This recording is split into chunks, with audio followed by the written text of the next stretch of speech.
नाम रुद्राक्ष ये आप लोगों के गांव के लिए बहुत खुशी की बात है कि पहली बार कोई पुलिस में सिलेक्शन हुआ है।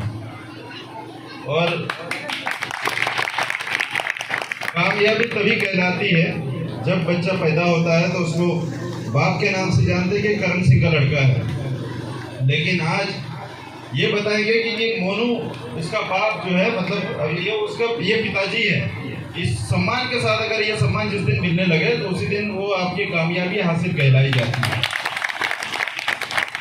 ये कामयाबी कब आती है? वो आपकी परवरिश, आपके संस्कार जो होते हैं उन्हीं से वो दिखता है।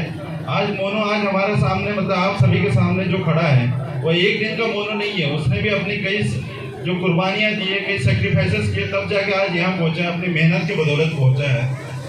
मैं आप सभी लोगों के बीच आकर कुछ बातें आपसे कहना चाहूँगा कि आप अगर इन पे अमल कर ले तो निश्चित ही एक मोनू नहीं, यहाँ से 100 मोनू निकलेंगे और भी अच्छी पोस्ट पे जाएंगे। एक चीज तो दिमाग में ये बिठा ले कि शिक्षा से बहुत कुछ होता है। आप अगर पढ़े लिखे हो और अगर पढ़ाई में और भी अपना इन्वेस्टमेंट करना चाहते हो, आजकल मैंने देखा कि हर कोई है बस पैसे कमाने के उसमें लगा रहता है कि मैं इतने पैसे कमा लेता हूँ, इतनी प्रॉपर्टी बना लेता हूँ, इतने खेत ले लेता हूँ, लेकिन अपने बच्चों की तरफ ध्यान नहीं देते हैं। असल पूंजी तो आपकी वो है। आप अगर अपने बच्चों के पढ़ाई पे, उसके एजुकेशन पे, उसके परवरिश पे अगर खर्चा करोगे तो वही बच्चा कल आपके बुजुर्ग बुढ़ापे में आपका सहारा बनेगा। कब बनेगा? जब बच्चा छोटा होगा तभी तो आप उसको उस पौधे को अच्छे से पानी दोगे, संस्कार दोगे तो ही वो करेगा। ये सब सारी चीजें आती है आपके परवरिश और आपके सपोर्ट से आता है। एक बच्चा जो होता है उसके मन में, दिमाग में क्या चल रहा है ये कौन जान सकता है? उसके माता पिता जान सकते हैं। तो माता पिता ही जानते हैं। मैं अक्सर ये देखता हूँ, जैसे मैं जिस पद पे बैठा हूँ वहाँ देखता हूँ कि कोई 20-22 साल का लड़का सुसाइड कर लिया है, उससे कुछ हो गया, उसकी किसी लड़की से कुछ ऐसी बात हो गई या किसी इस तरह प्यार मोहब्बत या फिर कोई भी इस तरह की बातें कहें। ये जो सारी बातें होती है, अगर किसी लड़के से गलती हो जाए तो मैं माता पिता से यही आग्रह करूंगा कि आप लोग उनको समझाएं, उनकी काउंसलिंग कराएं।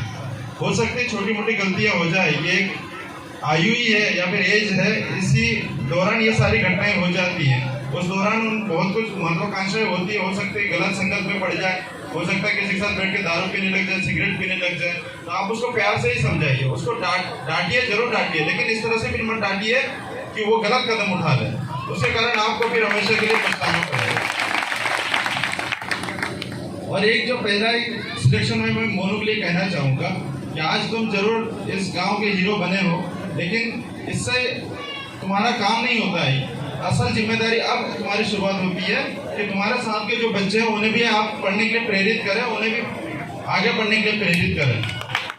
उन सभी बच्चों के लिए अपना समय जरूर दें। समाज में यहाँ आज देख रहे हो जो सारे जो बुजुर्ग बच्चे हैं या बूढ़े हैं, मैं अभी देख रहा था, एक लड़की आई जो एक फटे कपड़े में, वो भी जाके 10-50 रुपये देके गई।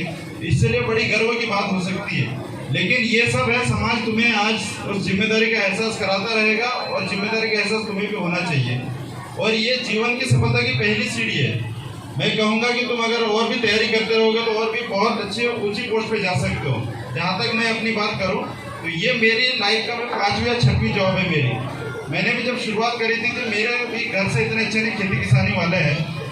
और जहाँ तक मैं जिस जगह से आता हूँ तो पढ़े लिखे तो सभी, लेकिन नौकरी में कोई नहीं था। पहली बार जब मुझे मौका मिला तो मैंने भी इसी तरह से लगातार तैयारी करते हुए जब फर्स्ट टाइम मुझे सक्सेस हासिल हुई, जब मैं फर्स्ट टाइम सब इंस्पेक्टर बना, तब से मैंने ये नहीं सोचा कि मैं अब छोड़ दूँ पढ़ाई। मैंने फिर से पढ़ाई स्टार्ट करी, फिर मैंने मौके देखते रहे और धीरे धीरे मुझे भी लगा कि नहीं, हम तो असल में इसके लिए नहीं बने, हमारी मंजिल कुछ और है। ये सब तभी होता है जब आप लगातार पढ़ाई करते रहोगे, मेहनत करते रहोगे। देखो मेहनत तो आज न कल फल दे देगा। कई लोग ये होता है कि जनरली पहली बार में किसी का सिलेक्शन हो जाता है, कई बार होता है कि आपको कम से कम 5वीं या 6वीं बार साल भर भी हो जाता है, तो उससे हताश या निराश नहीं होना चाहिए। आपके यहाँ पे या फिर इस तरह से लोगों में एक धारणाएं बनी हुई है कि भाई सरकारी नौकरी लगी है तो यही पूछा जाएगा भाई कितने पैसे दिए। बिना पैसे का भी सिलेक्शन होता है, भाई आपके हाथ वर्क की मेहनत करोगे वो भी होता है। लेकिन क्या है कि दिमाग में इस तरह से जो चीज बनाई है, एक कुछ देर पहले ये कहा गया था कि यहाँ पुलिस आते हैं तो सब लोग भाग जाते थे। भाई पुलिस आप ही के लिए बनी है और आप ही के सहयोग के लिए बनी है। कोई भी इस तरह की गलत धारणा ना पाले। हाँ, अगर किसी कोई दिक्कत हो बेझिझक मेरे कार्यालय आ जाए या आप थाने पे चले जाए, अगर कोई भी परेशानी हो कभी मिल सकते हो, किसी कोई दिक्कत नहीं।